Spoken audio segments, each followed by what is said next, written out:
Welcome to the Brooklyn Podcast with yours truly, Anthony Puccio, my co-host, Collin Hellwig. Collin, we got a month left in the season. I think that's a big exhale for Nets fans. It might even be a big exhale for the front office and the team itself, but we're trying to find silver linings here. The Nets are 1-6 since the All-Star break. They've lost 5 in a row coming out of that break, too. I'm trying to look for things as we approach the end of the season to look forward to, a silver lining of some sort. Do you see the fact that we are 75% of the way to the season? Is that a silver lining? What should fans be looking forward to, if anything at all? Yeah, no, I think it is a good thing. It's like the light at the end of the tunnel, and I think that's okay to say. I said at the beginning of the year, I've said all throughout this since we've been doing these pods, like understand what this season is, and that it's something that you have to get through to one day be able to enjoy basketball again. To put it bluntly, like these are. Yeah. It's like when you're crossing off the days until you get your promotion, or you're crossing off the days on your calendar until like a holiday. You're crossing off the years, the weeks, the games until you're in position to be good again. So it's an accomplishment to get through that first season like that. So in a weird way, I think Nets fans should be proud that, we've made it this far. And I'll go as far to say, having come into the year with that mentality, I don't even think this year's been that bad. It has not seemed as Oh, long as last year's did, when you had to kind of go through oh, are we going to compete? And then it was like, oh no, it turns out we were just kidding ourselves this whole time. We're not good enough to even compete for the plan. That's no fun. At least everyone kind of gets the deal here. There were moments where the plan seemed like a thing, but I think in the back of everyone's mind, it was kind of like it was like, ha, ha, ha, we might do this, but everyone knows the team isn't quite equipped for that. Steps yeah. forward are always a good thing, and it seems like we're passing some milestones in terms of those step forward. So good stuff. Well, Colin likes to throw his analogies on the Brooklyn Pod, and this one definitely applies when you're waiting for your promotion and you're crossing off the days. But it's one of those where you're crossing off the days and you don't know what kind of promotion you're getting, if anything at all, Correct. right? Yeah. With the lottery, we don't know. Are the Nets going to get a 10% bonus? Are they going to get a 5% promotion? Are they going to get a 1%? I mean, it really, you said it, and Nets fans that have been around for a while, though, to the point is that there have been so many worse seasons as a Nets fan, and Mhm. we're going to touch on this later when we hit the Nets fan mailbag. But there have been so many worse seasons. I think those limbo years with Lionel Hollins, especially covering that team as a beat writer during those days when they were, losing 50 games and they didn't have a pick to show for it. Like, we couldn't even look forward to the lottery then. And even the early Kenny Atkinson years, again, when they didn't have a pick and they were losing 60 games like it was nothing. I mean, those days really dragged out. But I got to disagree with you. Like, this year with Cam Thomas getting hurt, I've had a really hard time getting through the second half of the year. Like, once we hit that halfway point, I think like VC retirement night, like I was like, all right, this was Mhm. fun, but now, like, now what? Like, now what are we're waiting for the draft lottery now. So you cover the team every day, Colin. You cover them on a daily basis more than I do. You have more of an intel on these guys, and you know what's going on the ground level a little bit more than I do. But as a fan, as a basketball fan, it has been so inconsistent because they win 3 in a row or they win 3 out of 4 and then they lose 6 in a row. Like, we come in this podcast, we don't sometimes don't know if the tank is back on or if they're trying to win and make the play-in seed, man. Yeah, no, I think doing it more from a work perspective than a fan perspective definitely plays a part of it, because I am also looking at it where it's like, okay, like here's like I'm going to work. I'm not putting on a game to like enjoy it, and I do enjoy when the Nets are. Any beat writer who covers any team will tell you the team's more enjoyable when they're good. So I do definitely more enjoy it when they're playing well, but I kind of look at it as a job, not so much I'm going to watch a basketball team. If you're a fan, you're putting on the Nets and it's not a job, and it's I want to get enjoyment out of this, and they're not winning, so you're not getting enjoyment out of it. It's a totally different dynamic. So I totally understand those of you that may think differently, and that makes sense. And everyone wants to see good basketball. So I think sometimes I'm a little too hard on the angry Nets fans, constantly tell them to relax, relax, relax, when it's not the easiest thing to do. And as a New York Giants and a suffering New York Yankees fan, I can certainly attest to that. Let's not go to the No, Giants. not today, We not don't we don't today. need to go there today. But Colin, I wanna say this. Like, this is going to be a fan centric podcast. This has been since the day that we started, but this especially today, and we really want to thank you guys and We appreciate your support in this first season, despite the complaints from, especially from myself. We really do appreciate you guys rocking with us in our first season. It obviously hasn't necessarily been an easy one, but we're here, and there is light at the end of the tunnel. May 12th is that light at the end of the tunnel. It's just about really getting through this next month. But Colin, as this season goes and progresses, like there are a couple of things that we have to watch for. One being Cam Thomas. He's back. Now he's played 2 games. It seems like he might be on a minutes restriction, and he's playing for a contract. Do you think that Cam Thomas right now is in a audition phase, or do you think that the Nets are set on keeping him? I wouldn't go as far to use that word, I guess, just because he's been playing for them for a long time. And even if it was those stints when like he would play a bunch again when Katie and Kyrie were there and he would play a couple and then you wouldn't see him for a month. He's still been there. He's still been in the organization. I don't think it would be fair to him, and I don't think it would be wise to make your final judgment on this guy within the last month and a half of a tanking season when he's coming off the injury that took him out longer than any other injury he's had in his career. That just wouldn't sit right to me. I think it's all though it's all one evaluation though. So like it doesn't not exist. It's still just as valuable as, any other month and a half, but I don't think you can put too much weight on it. I think the Nets have their mind made up that they are going to pay him. I haven't talked to anyone in the organization that makes me think that, but he makes sense from a timeline standpoint. We've talked about this before, but he does make sense from a Yeah. timeline standpoint. And they're going to have all this cap space. You're going to have to give some of that money to someone. Why not give it to a guy who your fan base likes, who's been in your organization as well, what seems to be well liked in the organization, and still does have like a ceiling that could be high. I think we had all hoped that we would be able to gauge his ceiling better this year. That wasn't really the case because of all the injuries, but it's still there. The dude's still a bucket. He's still someone that when I go to games, I see more number 24 than anyone else. Yeah, I mean, I'm singling Cam out. I just kind of want to give a almost like a fan's guide for the final month of the season for a tanking team, and Yeah. I think just from my end, I'm definitely looking at Cam Thomas and just how he can be a leader. His mannerisms after the game, his tone, like he seems happy. I saw him in an interview, and I was looking to see, is he smiling? Is he happy? Is he like embracing that team mentality? Right, like that's one thing for me. Two, I want to see Nick Claxton one stop getting ejected and getting technical fouls, and get back to how he was playing right after the All Star break because he was. I mean, I posted a tweet. It was a very small sample size, but in 5 games, first 5 games without Ben Simmons, he was averaging 13, 8, and 5 blocks. Yeah, Now, mind you, it was he had the most blocks out of anyone in the month of February in the NBA. yeah, which was a huge catalyst to Brooklyn's great defense this past month. Yeah. So I want to see him stay consistent and also keep his cool. Three, I want to see Day'Ron Sharp stay consistent. Like we saw him with a big game, the best of his career, and then followed up by fouling out in less than 25 minutes. Like these are the things that I'm looking for. And finally, and I'll leave it at this, Colin. You could jump in whenever you want, but I want to see what D'Angelo Russell looks like and what the future holds for him in Brooklyn. And we're going to touch on that in a second. But do you have a little guide for you know the last month of the season for a tanking fan? Yeah, I mean, obviously Sharp and CT are the big names, but I think more so the audition is going to be for the guys like Keon Johnson, Tyrese Martin, Tosan, Trendon Watford, Zaire Williams, Jalen Wilson. Like these are the guys where like I could very much see the Nets just like cutting them and saying, all right, good luck because, you want to make room for the rookies. But I think those are the guys where, what did I just say about Cam Thomas? Like he's been in the building for a long time. So has Day'Ron Sharp. So I think that the Nets still have a better idea of who those guys are. What's really going to matter is if Zaire Williams can shoot north of 36% from three for the rest of the year and keep playing the outstanding defense he's played all year, I think he'll be back. If Trendon Watford can continue to show that he can be a serviceable point guard too, then I think he could be back. Those are the guys who there's less history between them and the Nets, so it makes more sense for them to kind of use this as an audition. So those are the guys I would keep an eye out for. Yeah. So now looking at the news, not that there's much around the Nets, but Brian Lewis reported that, and he in quotes, with the ball in his hands and a leadership role, D'Angelo Russell is believed to have told those around him that he wants to stay in Brooklyn. What, what are we make? What are we making from this?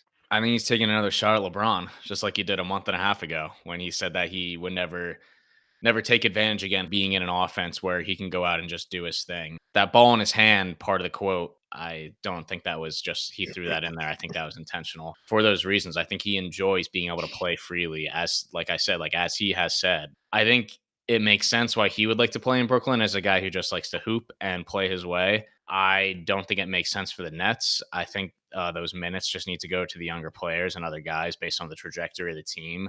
I wouldn't be totally shocked if they bring him back, but I don't know.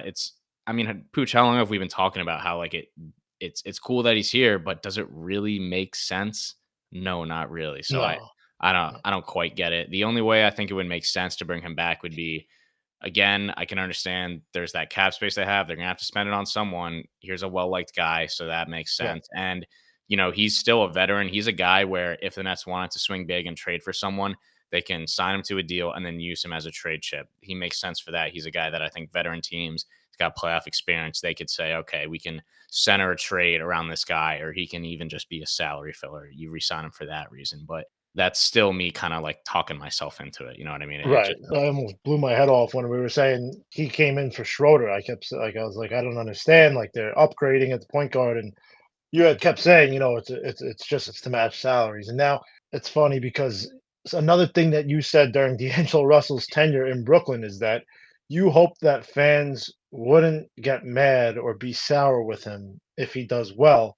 And I thought about you, Colin. I know this was a little while ago, but when he hit that game winner against Houston, yeah. and people like I don't even think he had a great game, but he won them the game, and people were like how how the hell could why do we have D'Angelo here? And I That understand moment their frustration. that moment Go was ahead. too cool for anyone to be mad about. I'm sorry. Go on. But hey, Go on. we're in a tanking year, and it's like everyone's gonna get mad at something. But the only way that me personally that I would bring him back is if it's like understood you're here for 1 year. We'll give you a 1 year deal. Like you said, if it makes sense on the cap, on the contracts out, on the payroll, and also you're okay with, yeah, you could play free when you're on the court, but we might have a first round pick. They have 4 first round picks this upcoming year. We may have a point guard. We may have a couple of ball handlers that they're going to be taking time from you. The sentiment right now, they don't have a lot of point guards that are going to play over D'Angelo Russell, so he's playing freely. But when they actually have a boatload of guys that they're going to be prioritizing with their development, I don't think that he's going to be necessarily taking jabs at LeBron or be talking about how freely he's playing if he isn't playing at all. That's not disrespect to D'Lo. I just think that the priorities of the Brooklyn Nets going forward, especially after this year, are really going to be like we got phase one out of the way. Like this tanking stuff, it's just we have 1 month left of it, and then now we have 4 first round picks coming up in this upcoming draft. Now phase two begins. Now you really start developing. I mean, you try and do Deep, that deep. already in I phase like that. one. Yeah. You try in phase one, but you don't really have your main assets. You're sending guys up and down from Long Island, and you're seeing what you have. This is a great evaluation year for Sean Marks. But phase two, now you actually have these, some of these real legit players from good Division 1 schools that are high ranking prospects that you plan on developing. This is why you brought Jordy Fernandez here. So this is where we're going into phase two. Now, obviously, this could take a turn if they get a free agent or if they trade for a superstar or whatever it is. But that's not here nor there.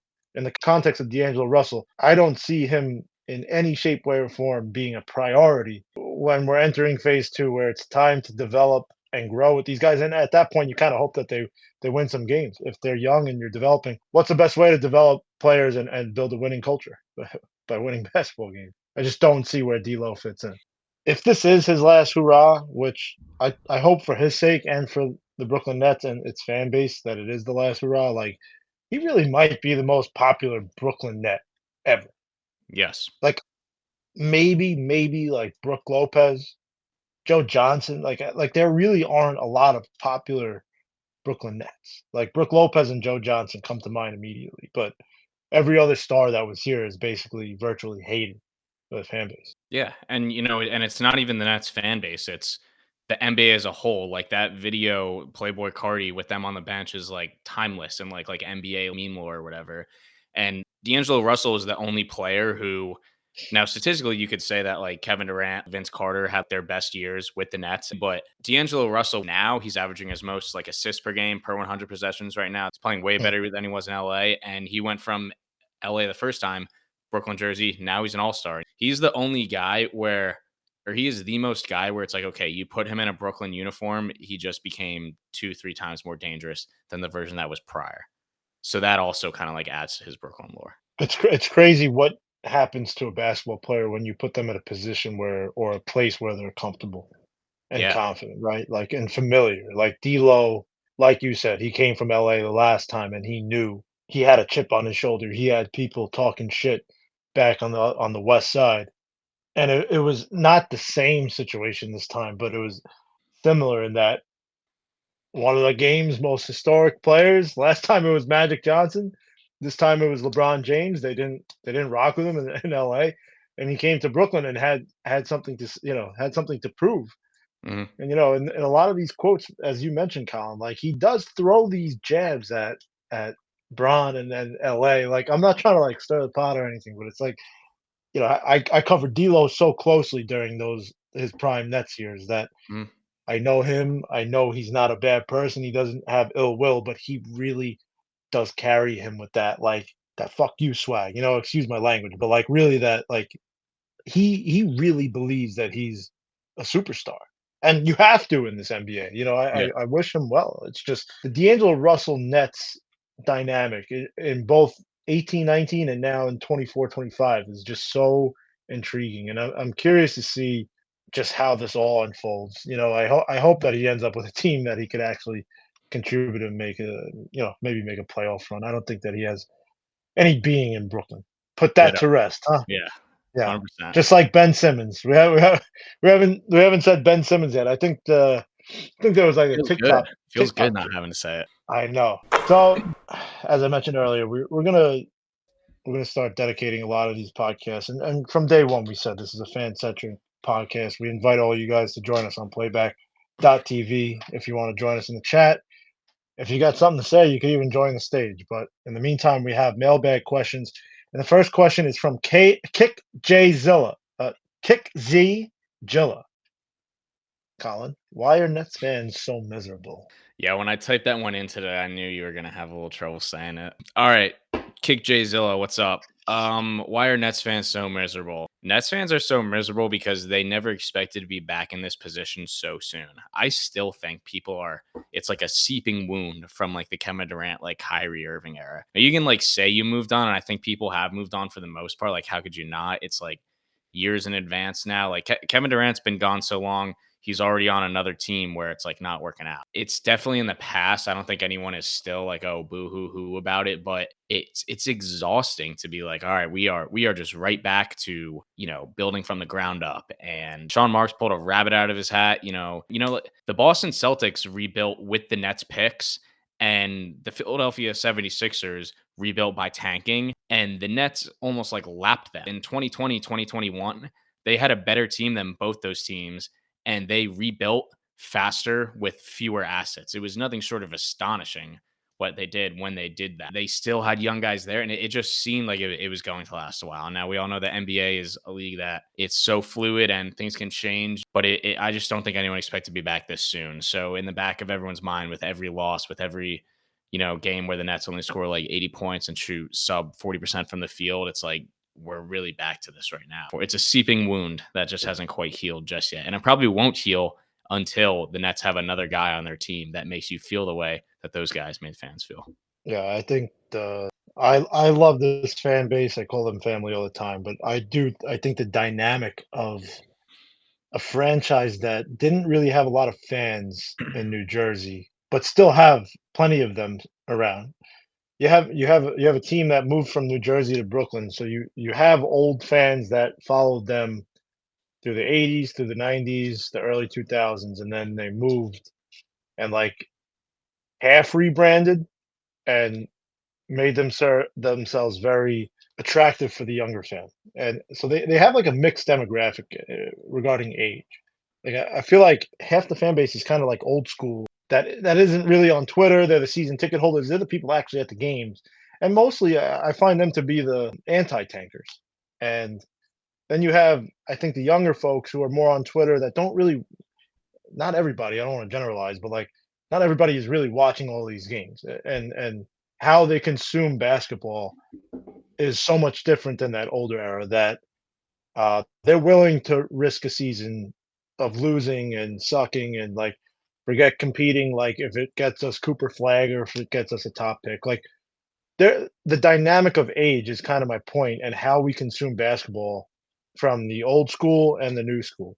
Now, Colin, I saw you today. You were upset with how Perk was criticizing the NBA on ESPN, and like that kind of goes to my argument is that like you do have this older generation that is upset with how basketball is played now, and you have younger generation who loves the way that the game is played now. So I think it applies to almost every fan base, but the Nets specifically, it's a little bit unique because Brooklyn really was an attractive sell for young fans. Now, I will say that the people that are so miserable or upset or angry, they are justified. I've made this point on this podcast so many times. This team, the New Jersey Nets, the Brooklyn Nets, have won two playoff series since 2007. I can't even count on one hand how many head coaches they've had. They've had two different owners, three different GMs in the last 15 years. There hasn't been much success. And when there is light at the end of the tunnel, as you mentioned with KD and Kyrie and these guys, they fail. When there was light at the end of the tunnel with D. Will, Joe Johnson, Brooke Lopez, it failed. Even when you doubled down on that with KG and Paul Pierce, it was miserable. They won one playoff series. Like Nets fans are justified because this organization, this team has sucked in the last 2 decades. Since Jay Kidd put on a uniform, this team has not been good. And it's just as simple as that. Like we haven't seen a conference finals or even sniffed it since. I mean, you could say KD's foot on the line, this, that, and the other thing, but That's a sniff. it's a sniff. But it's all like I always think about that moment as like the greatest moment in Brooklyn Nets history, but also the worst moment in Nets history, like Yeah. in Brooklyn Nets Yes. history. Like it's such, and this is why I say the misery, because like when we're supposed to be tanking, we're not really tanking. Everything seems to be a contradiction. And I'm gonna wrap it up at this. There has been so much turnover in this organization since they moved to Brooklyn with coaches and players. But one thing that hasn't really been accountable is the front office. Billy King made mistake after mistake after mistake and doubled down. And the Russian ownership took a lot of the accountability for that. I'm not going to say that Sean Marks has done a bad job because he hasn't. When he stepped in to this role 9 years ago, they had absolutely nothing. And we've discussed this before. But he has made a lot of mistakes as a GM of the Nets since then. I can't keep going back to 2016 and saying, well, he had nothing to work with when we're in 2025. The Ben Simmons trade was a huge failure. Like, whatever you want to say about the KD and the Big Three era, it failed. And he was the general manager. Now we're going to talk about this, but now the Houston trade is looking really, really bad. I'm not trying to nitpick at Sean Marks, but like he has not constructed a roster or done anything really to make fans feel great about it. And even this year, Colin, you probably disagree with me, but like you tell a fan on draft night when the Nets are picking 6th or 7th, well, they built a culture, and you might not be wrong. I'm not disagreeing, but they're going to laugh in your face, and a lot of people would. I feel that Sean Marks has a hard time constructing a roster, and a lot of NBA players that have played for the Brooklyn Nets, superstars at that, feel the same way. I feel that he's had plenty of opportunities to capitalize on his opportunity, capitalize on certain circumstances, and he's failed to do so. Now, I feel the opposite way in some cases where he had nothing to work with and he made gold out of it. So I think everything in Nets world, and I'm going to wrap it up at this, from the ownership to Sean Marks to the coaching staff, not Jordy right now, but coaches in the past, to even the players. There has always been this divide, this contradiction where nobody knows like how to agree to disagree. But I'm going to say, and I'm going to stand on it, that Nets fans are absolutely justified to feel like there hasn't been much accountability, Colin. If they don't get a top 5 pick in this year's draft, I'm not saying fire Sean Marks, but I mean, what are we doing? Yeah. No, I think if you're a Nets fan and you're still breathing today, you're definitely a tough cookie. I will push back. I've said this before. I think if you think Sean Marks is a terrible GM, congratulations, you're wrong. I think if you think Sean Marks is a great GM, congratulations, you're wrong. But everyone, especially on Twitter, seems to think that it's either one or the other. Like, yes, you should have done more with what you had when you had it. But truthfully, like, you peaked as a team and you built the team to peak, and then a goddamn pandemic happened. And then there were Yeah, Eric Adams bullshit rules where, Kyrie Irving's allowed to sit down at Barclays Center but not play. And then, the guy who came up with those rules was laughing and partying with people and now is like being investigated too. The guy who was in charge of those like COVID policies. So, yeah, when has an NBA GM had to deal with circumstances such as that? Like, absolutely not. And I understand that it's like, all right, like this guy, you got to win. And we talked about last week, the misses are there, the Ben Simmons misses are there, but it's like a yin yang. Like there's a little bit of bad and the best good that he's done, and there's a little bit of good, even like understanding and like the worst bad things that have happened to him. So I just because it's all like wishy-washy, there's so much good and bad. I tend to think that the people who hate Sean Marks are just upset with the fact that we are back to where we are in the bottom of the barrel, whatever you want to call it, bottom of the standings. And they're just mad that they're back here already and they want to point to one guy. yeah. And it's so Well, much we more. said I think It's so much more than one guy.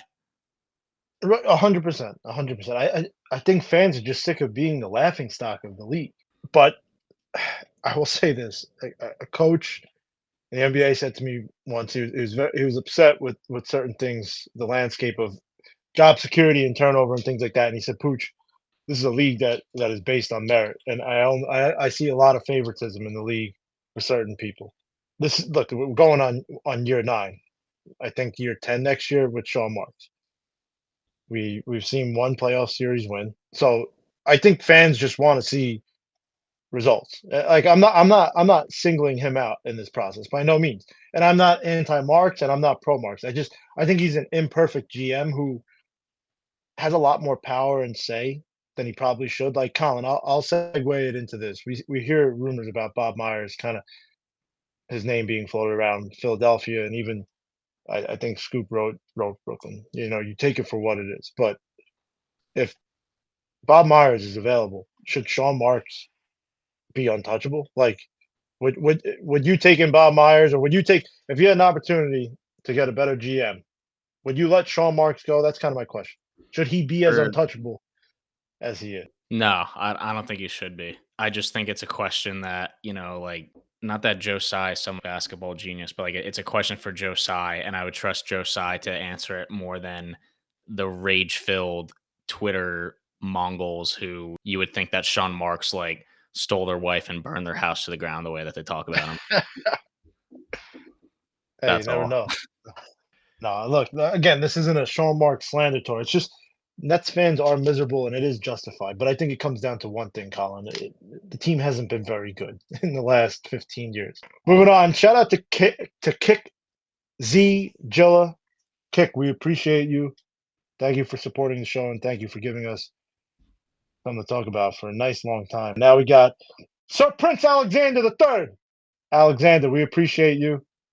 This is a Brooklyn diehard. He's reached out to me. Alexander, hope your family is well. Hope life is treating you well. Colin, Alexander wants to know, and we kind of touched on this earlier, but does D'Lo fit the Young Revolution timeline? And I think No. we hit on that already. No, but there's a second part to his question. Who's the biggest trade target this offseason? We've said it before. I think it biggest. So I can't say like Lonzo Ball or someone like that. Lonzo Ball is a guy that I think makes perfect sense for the Nets in You can terms say it. of You can say it. If that's the supposed to be like biggest. biggest is Zion in terms of like big name, big Yeah, guy, big contract, gonna make a big difference. It's Zion Williamson. And yeah, we've talked about that extensively. I think Lonzo Ball is the perfect fit for a Nets team, though. He's a little bit younger than D'Angelo Russell. I think he's plays both sides of the ball, which Jordy Fernandez loves. He shoots the three, which Jordy Fernandez loves, and he's good enough where he can be that veteran and he can propel the team forward, and he's older and he's a veteran and he can coach up some of the younger guys, a guy who's been through a lot. but he's also not really good enough where he can go out and drop like 30 points and win a game. Whereas I think D'Angelo Russell has that high ceiling as a player every night. So I love Zion Williamson as a trade target for the Nets. I think he makes a whole lot of sense. I want to get Yeah. LeVar Ball in the building. I just saw that he grew his foot back. He's the only one who's ever grown his foot back, who can grow feet back and have people in the NBA. So Lonzo is my guy for the Nets this summer. I know he just signed that contract, but like we said, the Nets have the cap space. Maybe they do a little sign and trade action. We got to see what the Bulls do too. The Bulls are just as much of a conundrum as the Nets right now in terms of do they? I mean, they want to rebuild, but they're not exactly steering totally in hard into the skid of a rebuild. So, got to see what happens there. What do you think, Poosh? Yeah, I mean, I agree with you on Zion. I I saw something. I don't know his Twitter at, but Shane on X. A friend of mine, we went to St. John's together, and he's a huge Nets fan. And he posed an interesting debate. Like, if the Nets don't finish in the top five, say they get the sixth or seventh pick, would you flip that for Lamelo Ball? It's an interesting thought. It's one I haven't thought of yet. Yeah, it made me think because I said, I mean, yeah, it's like the thing is, I don't think that Charlotte would do that. I think whatever player gets picked with that pick is not going to be as good as Lamelo Ball. The question then becomes for the Nets is, are you doing this because you're saying, all right, we didn't get the pick we wanted. Our move now is to slingshot our rebuild and try to make it faster by landing a player like LaMelo Ball.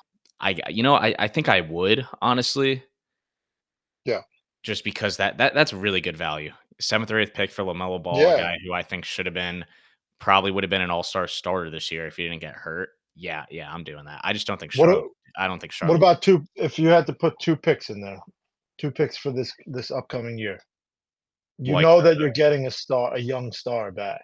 from this year or the one after. No, this year. Yeah, I'd do it still, I think.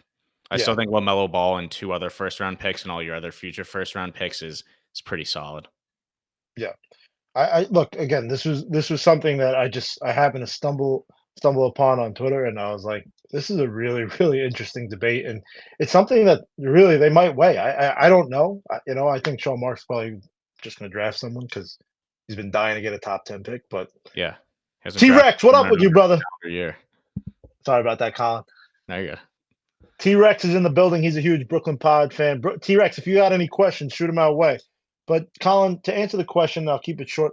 I would love to see them trade for Zion, but they can't give up more than two picks. Like this day and age where you're not giving up too much value for superstars, especially given the way that the CBA and the cap works. Like I wouldn't mortgage I wouldn't empty the kitchen sink, as they say, for Zion. But if the deal is right, then it's right. And if I'm not mistaken, Trajan Langdon is the assistant GM in New Orleans. Is that still the case? Let me He double was check. Sean Marks' first assistant GM. Now, he's the He left president of last the year in May. He's in Detroit now. is in Detroit. Because I always thought that was interesting, and I always thought the Nets might try and speak with him about Zion if things didn't go right with the big Z in New Orleans. But obviously, that's out. That point is out the door. But right price, Zion is he fits the timeline. You're seeing him now. I mean, when he's on the court, he's one of the most dominant players. And it's not like I said this.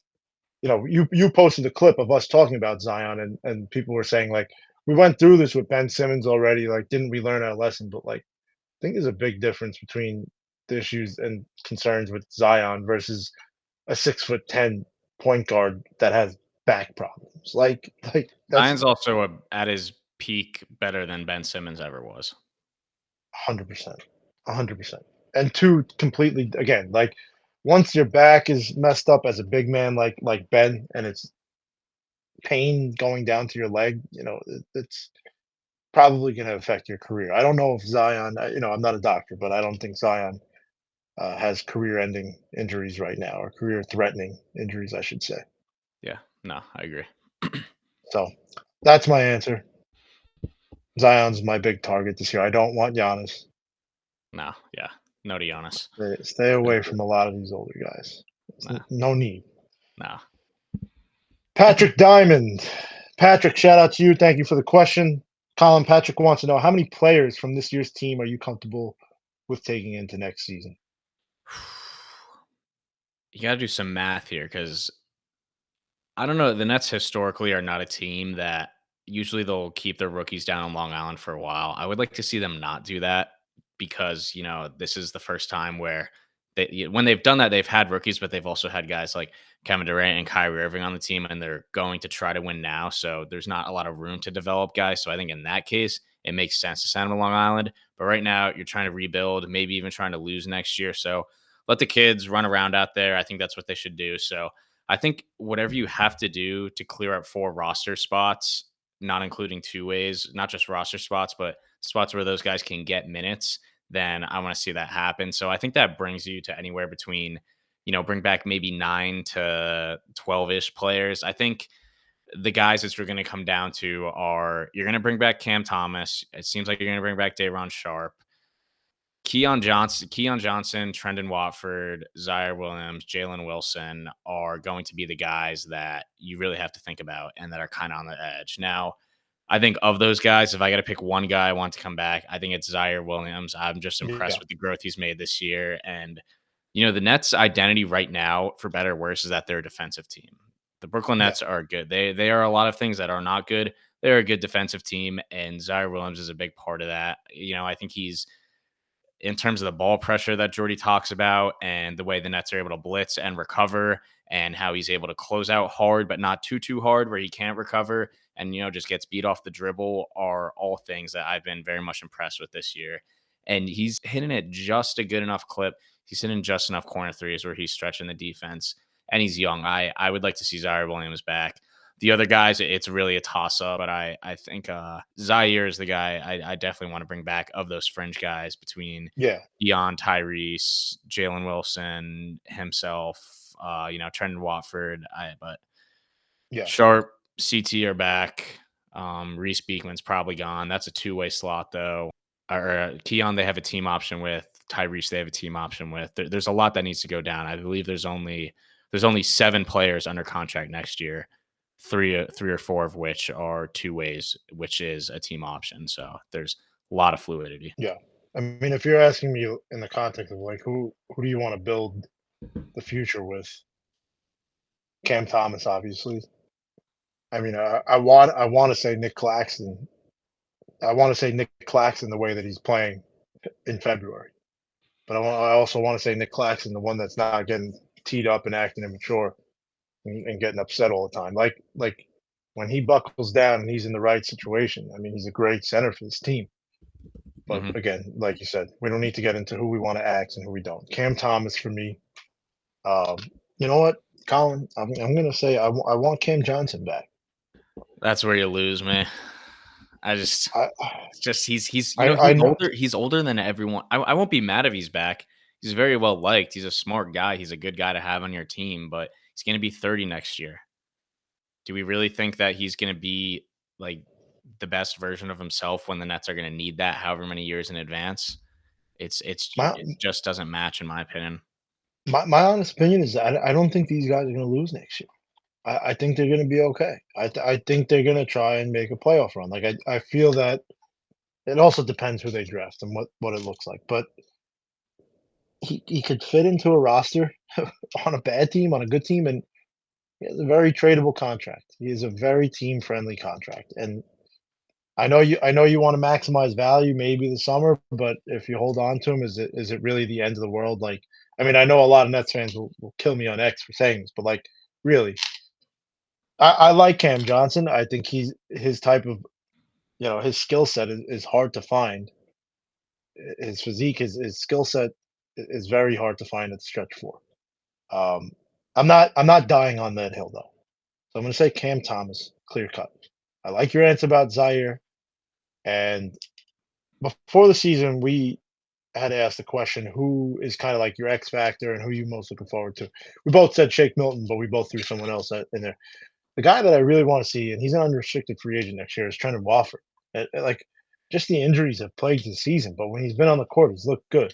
I would love to see him be a part of the Nets' plans going forward, even if it's again another 1 year deal. If it's something like that, I'd be completely fine. But I'd love to see him in a Nets uniform next year, getting a fair crack when he is healthy.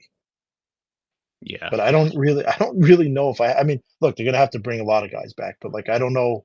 I'm not looking at the roster and I'm, dead set on, uh, Killian Hayes or, like, Ha Reece Beckman. Like, I'm not really, like, "Oh, we gotta see what they got left." Like, Trent Wofford, I feel that way.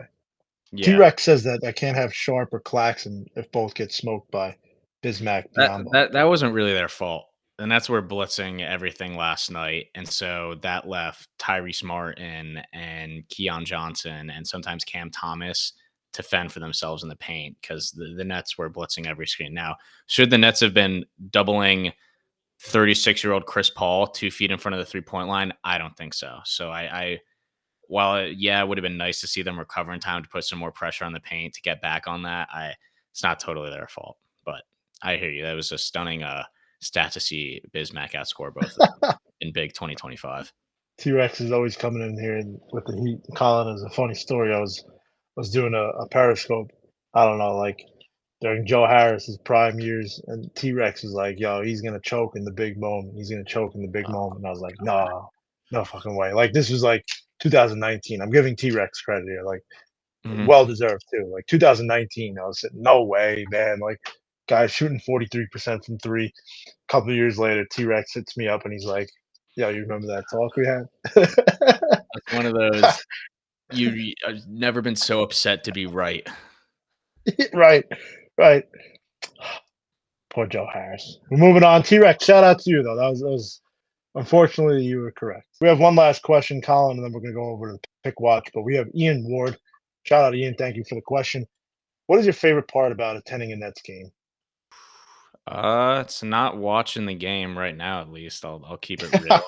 It's I'm a fan of good basketball, and that's kind of at a premium right now. But no, I it's really just the people, whether, it's the PR team or it's the other beat writers, even just like seeing some of the fans talking to them. It's a very welcoming environment. So, the Nets catch a lot of flack for how poor the team is performing and Sean Marks and all this, all that. But I for one feel really comfortable when I'm in there, and everyone's really uplifting, and it's just everyone there kind of gets that everyone in this industry is a hustler, and we Yeah. appreciate them. It feels good to be appreciated both ways. So I just the people, I guess. Not to get all soft right now, but that's really all it No, is right no, no. Look, the spread love, the Brooklyn way is like a real thing at Barclays Center. And like, I feel like I grew up there. I was 18 years old when I started and got my first season credential. And Colin, everything you said, it's a first class organization with really high character people. But that goes for everybody. Like that goes for the security staff. Like that goes for every single now. Oh person yeah, in that building. The fan base, even like I know we got a question earlier about like why is the fan base so miserable. But you go to a Nets game, you could grab any Nets fan and have a really friendly conversation with them. Like it's a great place to go watch a basketball game, especially if you're a young fan or you're a dad or a mother and you're taking your children to their first game, whatever it might be. It's such a friendly environment. If you're a first timer, you're an out of towner, you're a tourist, whatever you want to catch a game, like the food selection is fire. Like I really don't know many jerk stadiums that have the chicken. cuisine. What'd you say? I said the jerk Jerk chicken's chicken? my favorite. Yes, Yeah. yes. I stay mainstream with the fuku chicken, but they really like they have such a variety at Barclays that it's like, and then they have the garden with flowers, and they have like all these different things that like you wouldn't expect to see in an NBA stadium. So if you're like a tourist, maybe not the biggest basketball fan or something of that nature, then they have great food. They have a lot of different things in the arena that you could do to have fun. Um, so just so I don't repeat Colin's answer about the people, it's certainly the amenities that come with being in Brooklyn and being at Barclays Center. But other than that, the on-court product hasn't been so great. I mean, is there anything else that you got, especially from like a touristy perspective? Little thing that I've always appreciated is the "We belong here, you belong here" sign outside of the subway. That was always kind of like a nice thing to see, as just like a young person, one living in New York, and two, there's so much. It's so much flack from the Nets go back to Jersey, move back to Jersey, and that's really just like I know. I'm pretty sure Joe put that there because like the immigrant presence in that area of Brooklyn, which is Yeah, it sends a good message for that too. But to me, I always see it as I think I look at it and I think of the Nets, and I think of the Nets saying like no, like Brooklyn is where the Nets belong. The Brooklyn is where the Nets are. They still got those Jersey ties, but it's very kind of like a wholesome, reassuring to the all like, oh, go back to Jersey. This is a Knicks town. We're doing our own thing in Brooklyn, and we certainly belong there. I never thought of it like that, but that's nice. Now when I see that sign, I'm gonna, Yeah, really, I never thought of it like that. It was put up during a very difficult time in society, I believe, right? It was 2020, 2021-ish. They put that something sign like up. that.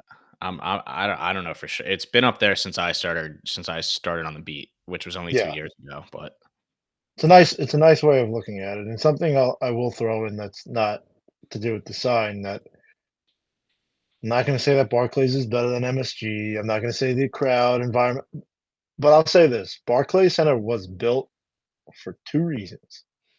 One, basketball. They literally tried to clone the Indiana Pacers stadium, I didn't so know it that. was built. Yeah, yeah. If you look at the architecture and read up on it, when they were first building Barclays, they built it and modeled it after that. They really That's why the seats are so narrow, because they really want you on top of the court. Yeah, So I love that factor, and it was made for boxing, and people in Brooklyn love boxing. I mean, Barclays Center just had their biggest attended event, which was a boxing event. It was 19,250 people, which was this past week. I just love that when the Nets are good, something that you can't get at MSG, that you can't get at like anywhere, like any other stadium, is that it really feels like a street ball vibe when they're good and the fans are into it. Like, I don't know, like people are really, really on top of that court and they're yelling and that hip hop music is playing and it's fun. Like, it is really, really unique and a really fun basketball experience for all ages, for all types of people. Uh, but that's really when they're good, that you get that feel. Right now, we haven't had that in a couple of years, but we're gonna get back there, and I'm excited. I'm excited to see that. MSG is corporate. It's bougie. And again, it's not that's not a diss. That's, if anything, a compliment. Like, it's beautiful there. The environment, the fans, they're loud. But like I said, it's corporate. You're back. Like MSG, the seats go back. It's also built for hockey. mm, Barclays was just specifically built for you to be on top of that court. And I feel that. Like, you feel that energy when they're good. Like T-Rex is saying, like, this summer is gonna be popping for the Liberty. Like, people have that access. They're jumping up and down courtside, and they're, like, basically on the court, and I feel like it's just kinda like, "Alright, cool." yeah, Like, no, this is basketball. This is part of the game. Colin, we're gonna move on, and we'll cap it at this. We wanna thank the fans that reached out, whether it be via email, on Twitter, on Instagram, whatever it might be. Thank you guys for shooting those questions along. Keep firing them away at us, and we're going to answer them. A lot of these, like I said, these podcasts are going to be dedicated to you guys for sticking with us and supporting us, especially during a relatively tough season. So thank you. T Rex, you as well. It goes for you. Netstradamus, we saw you in here before. Our guy, Sir Alexander. And where's D Rock? We're missing D Rock, but a shout out to him. He's always in here, he never misses them. So shout out to D Rock. Colin, we're moving on to pick watch. If the season ended today and if there was no lottery. Brooklyn Nets currently number 6. Milwaukee Bucks pick would be number 22. Houston Rockets would be number 23. And the New York Knicks would be number 27. I want to touch on this because last night, look, the Suns are down 23. They made a great comeback, but there's turmoil over there in Phoenix. Now, I tweeted this out. You could again agree to disagree, but if the Nets don't bottom out, if they don't get a top 5 pick, that trade that they made, look, and I'll revisit this. They were tanking when they traded Mikal Bridges, but they were officially putting the sword into the ground, saying we're deliberately tanking when they traded 4 picks for 2 of their own back, one being this year. And I don't think it was a horrible move, and especially at that time, I didn't think it was bad at all. But seeing how the Suns are imploding right now, and even the Mavericks being involved in this too, it's looking bad. And I'm going to read off the trade, and I'll let you dissect this, Colin. But to me, it feels like the Suns imploding and them having those future picks puts a lot more pressure on May 12th. And it puts a lot more pressure on the Nets to tank properly. So I'll read it off. The Nets received the first round pick, their own first round pick, and they received their own 2026 first round pick. They gave away 2025 right to swap their own first round or Thunder's first round pick for Phoenix's first round pick. 2027 Suns pick. 2029 is the rights to the two, not one, two most favorable of the Dallas Mavericks, the Phoenix Suns, and the Houston Rockets. And that is like, I know we're talking 4-5 years down the line, but that is a real kick in the ass with everything that's going on in Dallas right now, with Kyrie being hurt, Luka getting traded, AD maybe never suiting up for the Mavericks again after what Tim Bontemps said today. What are we thinking about this trade right now? I mean, it might be premature, but I mean, it's disappointing, but you want to know why I'm not mad? Because there is no way the Nets could have seen that this would happen. Did Sean Marks know that the Mavericks 6 months later were going to make the worst trade in NBA history, something that has baffled everyone? How could you have foreseen that was going to happen? How could you have foreseen that the Phoenix Suns, with three guys who will go to the Hall of Fame, are literally one of the worst teams in the league? Unprecedented, the highest payroll in the league, highest payroll in NBA history, and they stink. How could you have expected that to happen? On top of that the Nets would, claw, go like undefeated on a West trip earlier. Like all of these things that happened, it was just Sean Marks made his roll of the dice, and he got snake eyes. It sucks that it happened. If you want to quantify it, you want to say if it's a win or a loss. Yeah, right now it looks like a bad trade because of how the Suns and the Mavs are imploding, but it's something that you never could have seen happening anyway at all. It's like you play great defense on a guy and he hits a half court shot. It's like, well, it's disappointing, but it's not maddening because no one ever could have seen this happening. no. That Luka Doncic trade is the worst trade in the history of the league. Like, sorry that Sean Marks didn't know that, the Dallas Mavericks had bricks in their head instead of a brain. Here's my thing, Colin. Like, one, I wasn't mad about them getting their pick back, especially after they traded Mikal. But trading 4 picks for 2 back, I was kind of like, all right, like that kind of sucks, but whatever. The one thing is that I was upset that they gave away the future to Phoenix because Matt Ishbia, we've learned as Nets fans firsthand, like you have an impulsive new owner that just wants a quick fix spend, that doesn't really understand the landscape of the NBA, just wants to build the big three and hope for the best, win a ring in the short term. Like we've seen this. We saw it with Prokhorov and Billy King. We saw it with Joe Tsai and Sean Marks. Not saying that it was the wrong move getting KD and those guys, but like we kind of knew that. And I believe somebody wrote about that 2029 Suns pick being the most valuable pick in the NBA. Like it was something like that, like most valuable like trade. I don't know what it was. Either way, I was upset that they gave away the 2029 Suns pick. Like Mavericks, I didn't really think about but that 29 Suns pick, I figured KD is going to be out of the league by then. Like Lord knows what's going to happen with this team. Like, if they're good, they're going to be good in the next 3 years. But in 2029, I don't know. And I mean, look, we're worrying about something that's 4 years away. I could be completely wrong, but I just feel like we've made this mistake before and we didn't learn from it. Suns pick, maybe.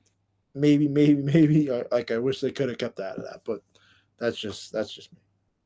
Yeah, I mean, it's easy to say that now. Like the Suns could implode this year and then be back winning, by 2029 for all we know. Like the reason why I like that trade is because would you rather control your own destiny or just have the Suns on a leash that you don't control at all? Right. And I think it's slingshotted the rebuild. Like what would if the Nets don't make that trade, then they have Mikal Bridges on the team right now. they're likely just as bad.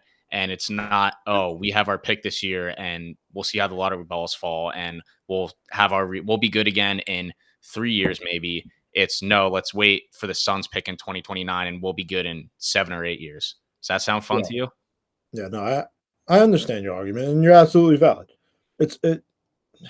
Sean Marsh doesn't have a crystal ball. None of us do. But those picks were kind of like insurance. Like I kind of felt like they were a safety net, similar to Boston, just kind of tucking those Nets picks away. The Knicks are the safety net now. Like they yeah, still have the most first round picks. We're gonna cry over like we have the Knicks by the balls instead of the Suns. I guess it's just the forecast of like where these teams are looking in 3 to 4 years, which is fair. It's premature, absolutely, but it's fair to look at. And I think that, in a sense, those picks, those later picks that you kind of forget about, or you don't really think much, in 2029, like that's what I think of with the Celtics picks, in the sense like they just had them. It was house money, and it helped them get 2 superstars, and for the Nets, I'm not saying it's the same exact situation, but just goes back to what I said. Like, look, I think we all understand, like, Sean Marks doesn't have a crystal ball, and it wasn't a bad move, and it's easy to, in hindsight, but ultimately, again, everything comes down to merit. And if lottery day fails and they don't get the result that they want, it's going to look like a bad fucking trade. Like, excuse my language, but it's going to look like a bad counter trade. You don't think so? We won't know that until we see what happens with the Suns in 3 years.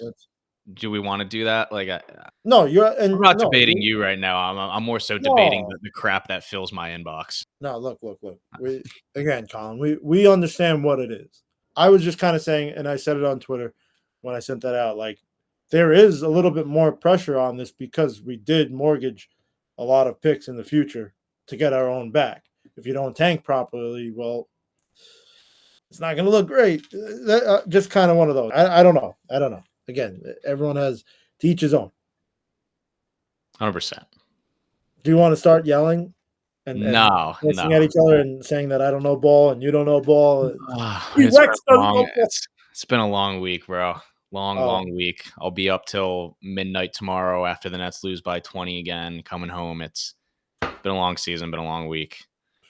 It is what it is. No, I hear you, Collin.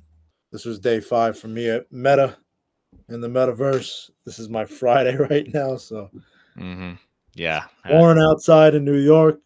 Yeah, got rained on today coming back from Trader Joe's. You're a Trader Joe guy too, huh? Dude, I'm a beast at Trader Joe's, like, because I've gotten so good. I do the same order every time. I put all my stuff in the bag, and they're always like, "Oh, because they got to take it out to scan it and everything." They're always like, "Oh, wow, you put it in even better than I did. Did you used to shop grocery or you work at a grocery store?" And I never did. I just played a lot of Tetris as a kid, so I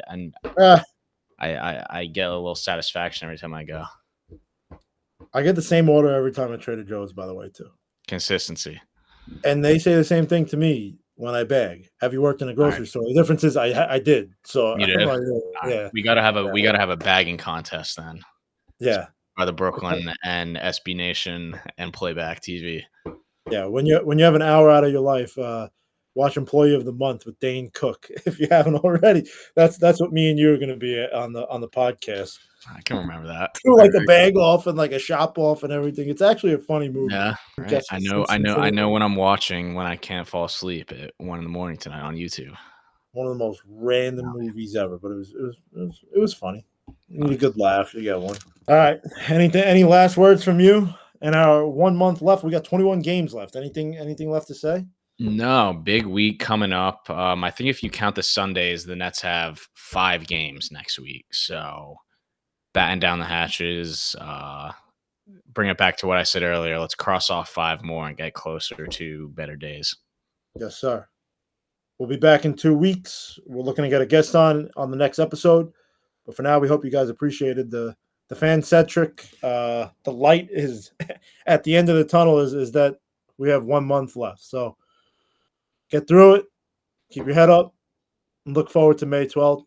Everyone, thank you so much for supporting us, for tuning in. Anthony Puccio here. Colin Helwig, my co-host. And if you want, you give us a follow at the Brooklyn Pod at gmail.com. Sorry, email us at the Brooklyn Pod at gmail.com. Or follow us at the Brooklyn Pod on X, Instagram, TikTok, whatever social media platform, and listen to us on Apple, Spotify, or wherever else you get your podcast. So we'll see you guys in 2 weeks.